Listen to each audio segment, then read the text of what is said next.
is celebrating 73 years of its independence as the nation-state of the Jewish people, but it is under threat from Iran's nuclear ambitions. Just the other day, it helped to set back Iran's nuclear ambitions. Let's hear what you think about Israel on its 73rd anniversary.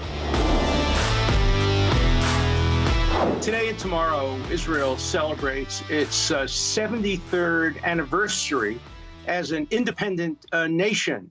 I remember so well as a 10-year-old celebrating Israel's establishment in 1948.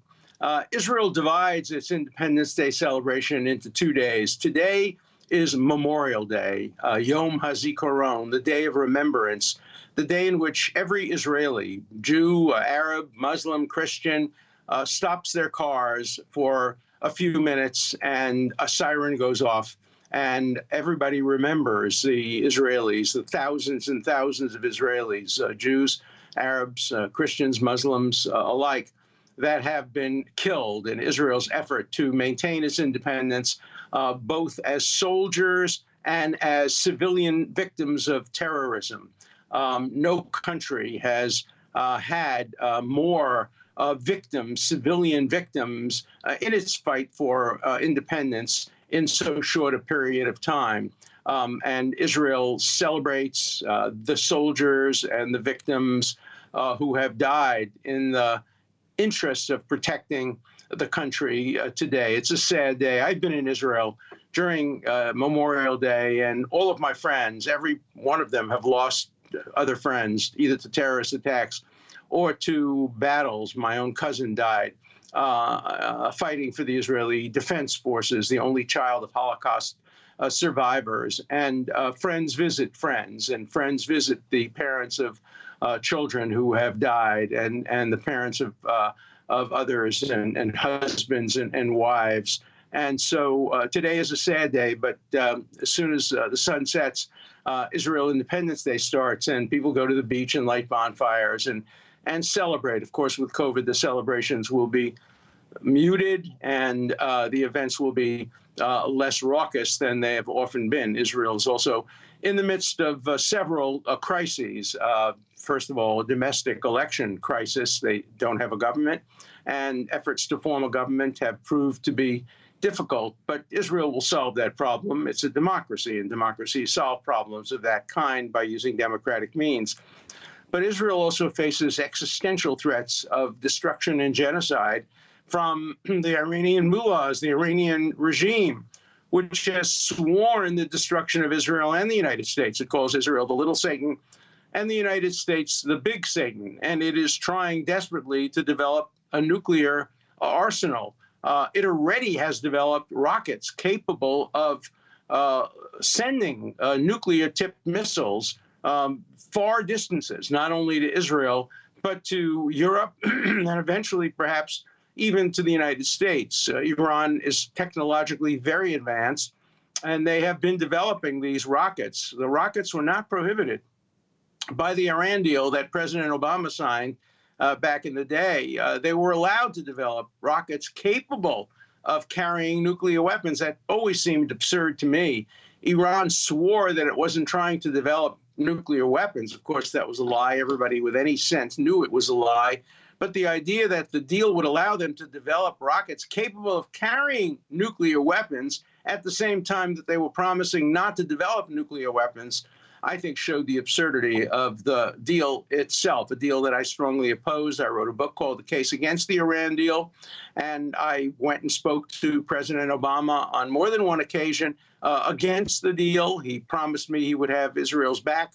It ended up he painted a target on Israel's back instead of having Israel's back. And so we're now in a situation where the United States under President Biden may go back into a deal. It won't be the same deal. To save face for Obama, they will probably call it a return to the deal. But according to Secretary of State Blinken, the deal has to be longer and stronger. The Obama deal was a terrible deal. It only covered another probably 7 or 8 years from now, and then a green light goes on, and Iran could develop nuclear weapons. And it also had minimal inspection During the period of the deal, the United States government took the position that Iran was complying. That's just not true. Iran has always been developing nuclear weapons. A day has not passed without Iran doing something to try to increase the possibility of obtaining a nuclear arsenal. And anybody who doesn't believe that is fooling themselves. Iran is determined to develop a nuclear arsenal. And the former president of Iran, the moderate Rafsanjani, has said that if Iran develops a nuclear arsenal, and if it drops a bomb on Israel, it would destroy Israel, because Israel is a one-bomb state. That's his word. It's a one-bomb state. One bomb would destroy Israel forever. Nobody would ever live there again if a nuclear weapon ever landed in Israel. And he said, if Israel were to retaliate and drop bombs, nuclear bombs, which Israel obviously has, on Tehran, it would kill 20 million Muslims. But, and this is Rafsanjani's words, it would be worth it, because Islam would survive, losing 20 million people, but it would mark the end of the nation state of the Jewish people, Israel. Now, when you have a moderate leader making those kinds of apocalyptic statements, you cannot allow that country to develop nuclear weapons. It's bad enough that we made the mistake of allowing North Korea to develop nuclear weapons. They're now endangering that whole area and ultimately possibly endangering the United States. And you can't attack a country with nuclear weapons. So the obvious approach has to be to prevent Iran from developing nuclear weapons. Nominally, that's the American policy. The American policy is not to allow Iran to develop nuclear weapons, but it's also to take Iran at its word. If it promises that it won't develop nuclear weapons, well, who are we to question or challenge? Well, you remember a couple of years ago, the Israeli Mossad, under the direction of Prime Minister Netanyahu, broke into an archive, stole the entire archive, brought it back to Israel, held a press conference showing that at a time when Iran had sworn to the world that it was not trying to develop nuclear weapons, it was, in fact, working every day to develop nuclear weapons, every single day. And you can take it to the bank. You can take it to the grave, not to the bank, that Iran is never going to stop developing nuclear weapons. The only way they will stop developing nuclear weapons is if they're prevented from doing so militarily, technologically, by sanctions, and in every other way. But it won't come from trust. It won't come from a deal, especially a deal without teeth. As we speak today, Iran is digging deeper and deeper and developing more underground facilities not subject to testing, not subject to inspection, not subject to any kind of oversight. Why are they building these? They're building them in order to try to get a deal that they can cheat on. There's absolutely no doubt that they are going to cheat on this deal. Of course, the New York Times says the deal's wonderful. But the New York Times has gotten everything wrong from the beginning of the 20th century. They got the Armenian genocide wrong. They got Stalin wrong. They got Hitler wrong. They got the establishment of the State of Israel wrong. They got everything wrong. And now they have Iran wrong. Oh, trust Iran. Don't worry. They're good people in Iran. You can trust them. Create a deal. Don't worry. They won't develop nuclear weapons. Nonsense. Israel has not only the right, but the obligation to its own citizens and to its allies like the United States and the Sunni Arab countries in the region that they have now created better relationships with. They have an obligation to stop Iran from developing nuclear weapons. And they took a great step forward the other day when the Mossad, at least according to reports, destroyed the nuclear facilities that they were working on underground. Whether they did it by computer technology, whether they did it by an explosion. The best information recently comes from former Prime Minister Ehud Olmert, who said he thought it worked this way, that they didn't send Mossad agents actually into the facility. What they did is the facility brought material in from the outside, desks and other kinds of instruments, and the Israelis, the Mossad, managed to smuggle into the material that was going to be sent by the Iranians into the labs, into the centrifuge activity areas. They sent in booby-trapped desks and booby-trapped other kinds of kinds of whatever you want to call them, facilities. And so when those things reached into the down basement or the area that was covered by rocks and stones and mountains, then the explosions that were smuggled in with that material could be detonated remotely. And that's according to at least Ehud Olmert, who used to be the prime minister of Israel, and obviously in a position to know, although he's no longer in a position to have access to ongoing intelligence. But that sounds very, very plausible. But the Mossad is not going to stop. And this is not an issue, by the way, that divides Israelis. Israelis are divided on every issue: secular versus religious, Arab versus Jew, Sephardic versus Ashkenazi. They are not divided over the issue of stopping Iran from developing a nuclear arsenal. Everybody in Israel, Arabs, Jews, Muslims, Christians, left, right, center, all believe that it would be an existential threat to Israel. Remember, a nuclear bomb doesn't distinguish between an Arab and a Jew, between a Muslim and a Christian.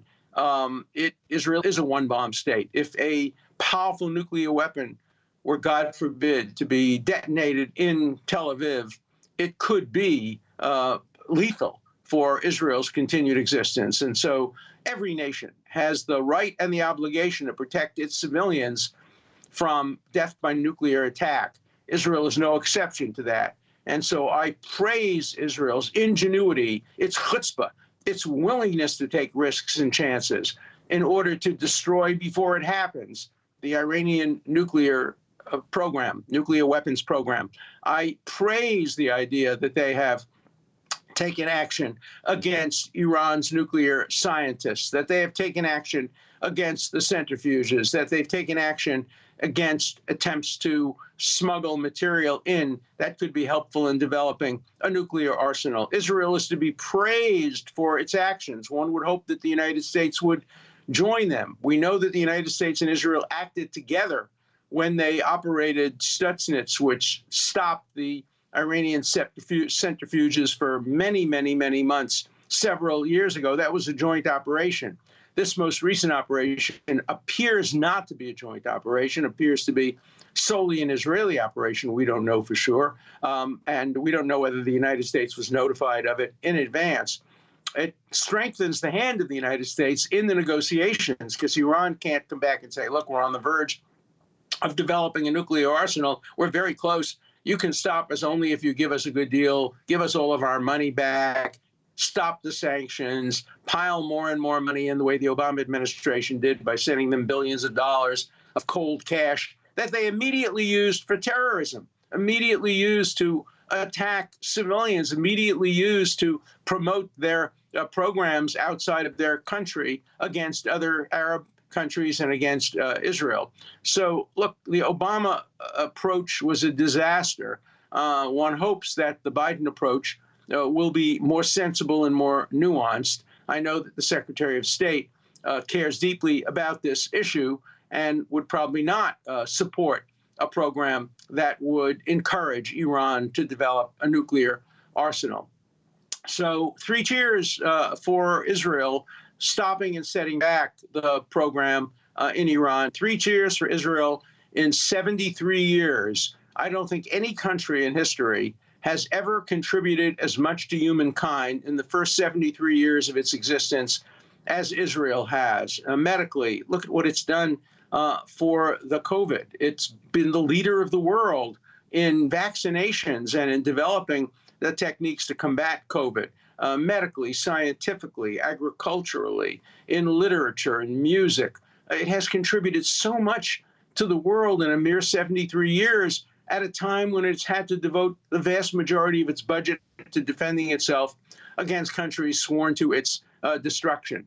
No country in the world faced with threats comparable to those threats by Israel has ever had a better record of human rights, a better record of compliance with the rule of law, a better record of concern for the rights of enemy civilians. Yet, Israel is now under investigation by the International Criminal Court, a completely political and in my view, anti-Semitic attack on Israel, when you single out the nation state of the Jewish people, when you don't investigate Syria, when you don't investigate Russia's invasion of the Ukraine, when you don't investigate China's oppression of its Muslim minority, when you don't investigate the so many real human rights abuses and you focus on Israel's defending itself in a war in Gaza against terrorism, and when you attack Israel for a controversial program of West Bank settlements, which is a political issue, which Israel offered to end in 2000, 2001, 2005, 2008, and is now willing to sit down and negotiate peace with the Palestinians and a two-state solution on the West Bank. To make that an issue for the International Criminal Court is blatant discrimination and a blatant double standard. So Israel is fighting a multi-front war. It's fighting a war for its survival against Iran. It's fighting a war against terrorism. It's fighting a war for its legitimacy in the International Criminal Court. It's fighting a war against many of the European countries that vote to condemn it. Remember, the United Nations has condemned Israel more than every other nation in the world combined. And yet Israel has one of the best records of human rights. Blatant discrimination. And so on this 73rd anniversary of Israel, I urge all my viewers and listeners to look at the facts, to look at what Israel has been doing, and to show support for America's most reliable ally, for one of the world's great countries, and for the only nation state the Jewish people has. There's so many other states that are nation states of countries based on religion, based on ethnicity, based on heritage. Israel is the only nation state the Jewish people have, and it's proved essential from the time of the Holocaust to the pogroms and the Inquisitions. The fact that Jews need to have a state of their own has been proved by history, and Israel has been a wonderful state, not only for the Jewish people, but for the world at large. So 3 cheers, mazel tov to Israel. May it go on to many, many, many, many more years, fewer days of memorial and more days of joy and happiness to the state of Israel. So I'm interested in your reactions. So what are your views on Israel? What are your views on the Obama administration's attitude toward Israel, on the Biden administration's attitude toward Israel, on the Trump administration's recognition of Jerusalem and the Golan Heights and other issues regarding Israel? Give me your views. Call the Dershow. I want to hear from the wits on the Dershow. I want to hear your views on Israel. Today is a good day to call. Today is Memorial Day in Israel. Tomorrow is a good day to call. Tomorrow is Independence Day in Israel. So let's hear your views on the nation state of the Jewish people, Israel. You've heard my views. They are very, very positive. I am a strong supporter of Israel, and I will continue to defend Israel in the court of public opinion, and if necessary, in the courts of law, including the International Criminal Court. So let's have your views on Israel on the Dershow.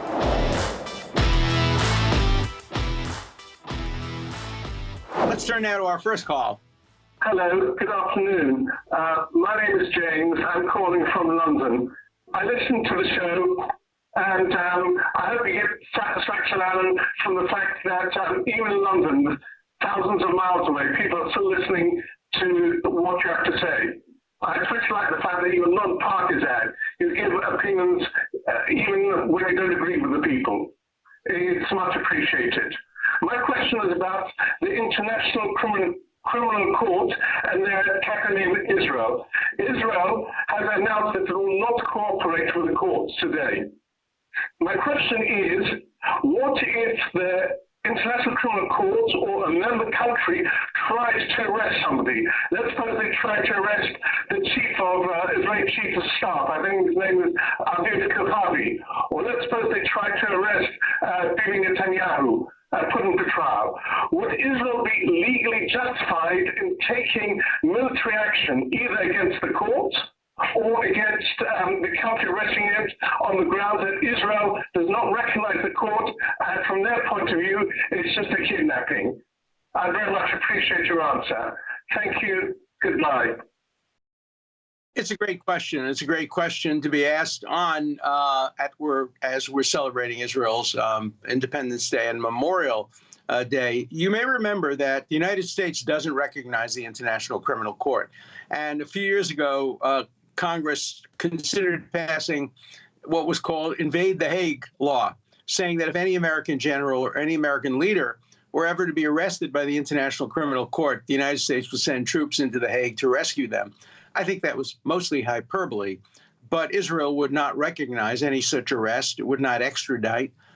It would use all of its political and other pressures to try to free the person who was arrested. It would be an entirely unlawful arrest because Israel is not a treaty member, and you can't just go around arresting people if they're not signatories to a treaty. So they would use everything in their power to prevent this from happening. I don't think they would use military force, but I don't think they would have to use military force. Remember, too, the International Criminal Court has a concept called complementarity, and that is they have no jurisdiction over any country which has a legal system that is capable of trying the people themselves. And Israel, of course, tries its soldiers all the time. Any soldier that violates the law is put on trial in Israel. Several have been convicted. Several have been sentenced to prison terms. So Israel satisfies the concept of complementarity, even if it were a member, a treaty signatory to the International Criminal Court.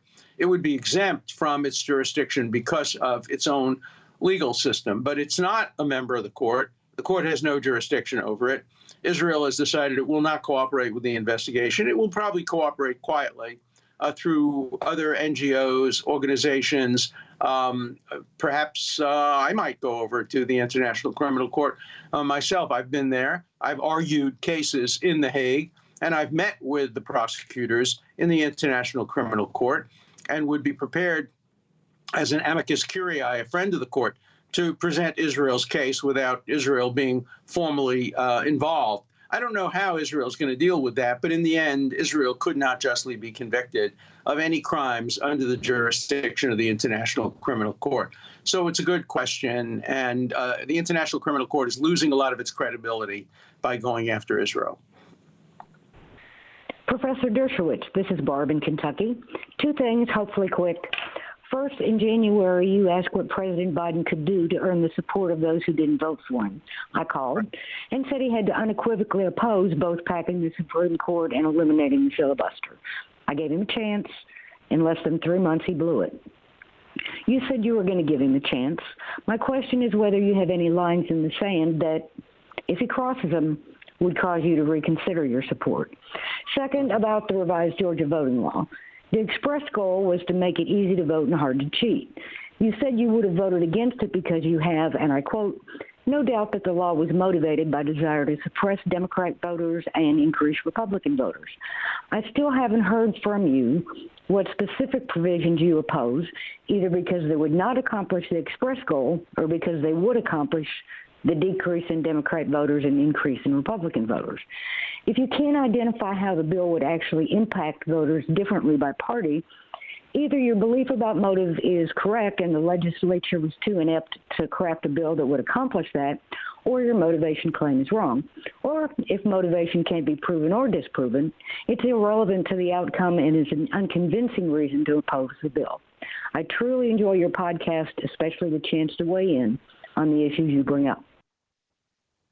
Great questions and very, very powerful and important points. As far as my line in the sand with President Biden, first of all, he has not advocated packing the courts. So he passes that test. He has appointed a commission. I don't like some of the members of the commission, but let's wait and see what the commission recommends. I don't think they're going to recommend packing the Supreme Court. I do think they're going to recommend packing the lower courts. And let's see what President Biden does. In terms of the filibuster, that's complicated. And, today the filibuster helps one party. Tomorrow it's going to help another party. As far as the Georgia law is concerned, don't trust me that it was motivated by a desire to help the Republicans. They have said it. It's said over and over again by Republican leaders that in order to save the Republican Party, we have to pass these laws that impose greater constraints on the ability to vote by mail and to vote early and to do all of those other things. Whether it has the desired impact or not, I don't know. The Times says no. I have an open mind on it. I am not necessarily opposed to voter ID requirements as long as they're done fairly, neutrally, without any differential, racial, or partisan impact. I think, for example, that requiring people to have ID to show that they've been vaccinated is perfectly constitutional. You can use the same ID to vote. It's so interesting that so many people on the left want people to have IDs for vaccination, but not IDs for voting. And some people on the right want to have IDs for voting, but not for vaccination. I want them for both, as long as it's done fairly. If it's done in a racially disparate manner, I'm opposed to it. But you're right. I think we ought to all study all the laws. I'm not supportive of efforts by all these corporations to get together and oppose all of these rules and all of these laws. I think you have to look at every one of them individually, and you have to see what the intended impact is and what the impact is. You may be right that the motive was to reduce votes by Democrats, but it didn't achieve the motive, that they didn't really do a good job in discriminating against Democrats. I'll certainly am open to that. I often say that the first option when you look at something that's bad, the first option is often stupidity rather than bad motives. Here you have perhaps a combination of a bad motive coupled with stupidity that results in no denial of voting rights based on either race or party or ethnicity. So I have an open mind on this, but I welcome your call on this and other subjects. And that was a very, very impressive call, I think. Thank you. This is Mike from Louisiana. Professor, I'm curious as to if you've ever personally served on a jury in a trial, or if your very specific skill set and knowledge base kind of excludes you from that, or if you would just be dismissed anyway during voir dire because of that. I'm just curious because you're you. Thank you. That's a great question. I don't know, about 15 to 20 years ago, I was called to jury duty in Massachusetts, and I was actually selected, and I was in the box among the 12 jurors. And it was a horrible case of assault on a child, and I was really determined to be on that jury. And I thought the defendant, had to have an open mind, but he certainly seemed guilty to me, and I wanted to at least participate in the process. And then the judge, not the defense attorney or the prosecutor, the judge called the defense attorney and prosecutor up to the bench, and I could hear what they were saying. And the judge said to the prosecutor, "Do you really want this case to be the subject of Dershowitz's next book? He's going to write about it. Why don't you please use your peremptory challenges and get rid of him?" And of course, the prosecutor then used its peremptory challenge and got rid of me, which really upset me. I wanted to serve on the jury. My wife has tried to serve on juries, even though her name is not Dershowitz. Her name is Carolyn Cohen. They asked questions, and in the questions it came up that she was married to me, and she was dismissed from the jury. My older son actually did manage to serve on a jury in California, even though his name is Dershowitz, and he learned a lot from the process. I'd love to serve on a jury. My father served on a jury once, but that was before I was well known. So I doubt that I'll ever be allowed to serve on a jury, but it's an experience I miss. And the judge was probably right. If I served on the jury, I probably would have written a book about it. I was listening to your show today, and I find it unbelievable that your argument is because someone elects to not get vaccinated, which is their right as a person to do, they somehow need to be segregated from society. Couple of things. If you're vaccinated, you have immunity to people or the virus.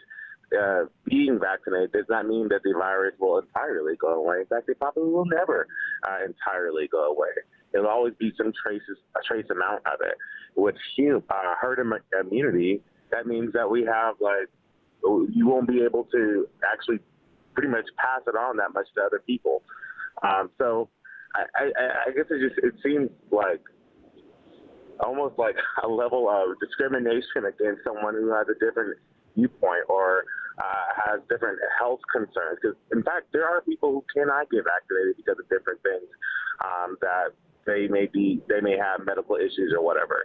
And so what they shouldn't be able to be members of society and do different things because they either one don't have the same belief system as you, as well as maybe they have a health concern or something to that degree. So I don't know. It seems pretty wild for you to assert that. Well, that's my position. I will not knowingly associate with anybody who has not been vaccinated. That includes members of my own family. I haven't seen some members of my own family who are too young to be vaccinated. I'm waiting for them to be vaccinated. That's my right. I'm going to be very cautious. I'm 82 years old. I have vulnerabilities. I'm not going to expose myself to people who haven't been vaccinated. Of course, even if you've been vaccinated, there is a 2% or 3% chance you can communicate it to somebody else who's been vaccinated. But I'm certainly not going to deliberately go to a theater that doesn't require vaccinations. I'd rather stay home and watch television. I'm not going to go to a ball game. I love ball games, but I'm going to stay home. If, however, a theater announces or an airline announces that only vaccinated people are allowed, then I will be more interested in going. It's not a matter of segregation. It's a matter of you've made your choice not to be vaccinated. You've made your choice to expose me to your disease. I made a choice that I don't want to be exposed to your disease. So we each make our choices. And our choices have consequences. And my choice is not to associate with people who haven't been vaccinated. If you haven't been vaccinated because you have a health problem, that's an understandable reason. But if you have a highly contagious disease, just because you can't cure it, I'm not going to come into your house if you have smallpox. I'm not going to come into your house if you have polio. I'm not going to come into your house if you have COVID. I'll be sympathetic with you, but I'm not going to deliberately expose myself to your contagious illness. And I think that's my right. And I think the vast, I can go on, vast more, majority of Americans support vaccination and are waiting online to get vaccinated. And those who choose not to, maybe they can be compelled to do it. That's not the issue we're discussing here. The issue is, even if they can't be compelled to do it, should I be compelled to associate with them? And my answer is an unequivocal no. Hi, my name is Ramon. I'm from Ohio. I wanted to respond to a lot of your discussions about the vaccines. I did want to first thank you, though, because I think your show really is, despite all my disagreements with you, one of the best YouTube or Rumble shows that talks about controversial issues but presents both sides, even if one side is ridiculous or the other side is difficult to actually substantiate. But I did want to say that, unfortunately, I think you have a very skewed notion of the rights of the government to mandate all of these different restrictions based on people's public health. You keep saying, oh, I have a right to be protected. Well, think about all the people who they die of pneumonia every year. And pneumonia is a contagious illness. And we don't force people to wear raincoats outside. We don't force people to do things that are going into and encroaching on their personal freedom. This is actually an idea that you're supporting that back in the 80s, Lyndon LaRouche supported. And I'm not going to make a Holocaust analogy because I disagree with that. But I will say that LaRouche, in 1988, he pushed an amendment to California's constitution that would have restricted HIV patients to certain zones because they would be contagious. At the time, people didn't know necessarily whether HIV could be transmitted besides through the blood and other bodily fluids. And it came very close to becoming law, but for a referendum. So while I think it's yet to be decided whether what you're saying is constitutional, I sincerely believe and I hope that it will be found to be unconstitutional to force people to take a vaccine in order to visit public engagements and facilities. Thank you, and have a good Shabbos. Mm-hmm. I appreciate your call, but I just fundamentally disagree with you. There's a big difference between pneumonia. Many diseases are contagious, but not like COVID. COVID is so highly contagious, especially some of the most recent variations of it. So many Americans have gotten COVID even by taking precautions that I think the society has the right to protect itself against the spread of the disease. The fact that Lyndon LaRouche wanted to isolate gay people is not an analogy. Gay people don't pose a risk to me or anybody else unless unless I willingly have sex with them or unless they commit the crime of rape. COVID is very, very, very different. I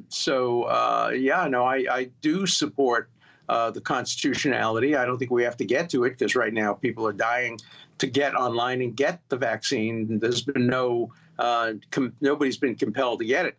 But if you don't get the vaccine, please don't try to come to my house because I'm not going to let you in. And I think that's a fair assessment. You're right. We shouldn't make analogies to other situations. Every situation is different. Let me tell you something that I just discovered. George Washington required that his troops all be inoculated against smallpox, and no excuses were given. Smallpox was a dreaded disease. It spread and could spread all over the country.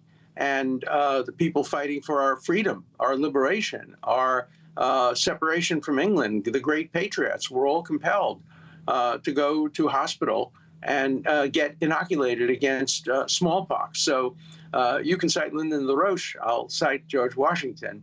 I think I get the better of the argument. Hey, a great bunch of calls today. Again, the kinds of calls that remind me of the classes I gave at Harvard Law School for so many years, where the students would ask the hardest questions and where I regarded a great teaching day as a day when I learned something from my students.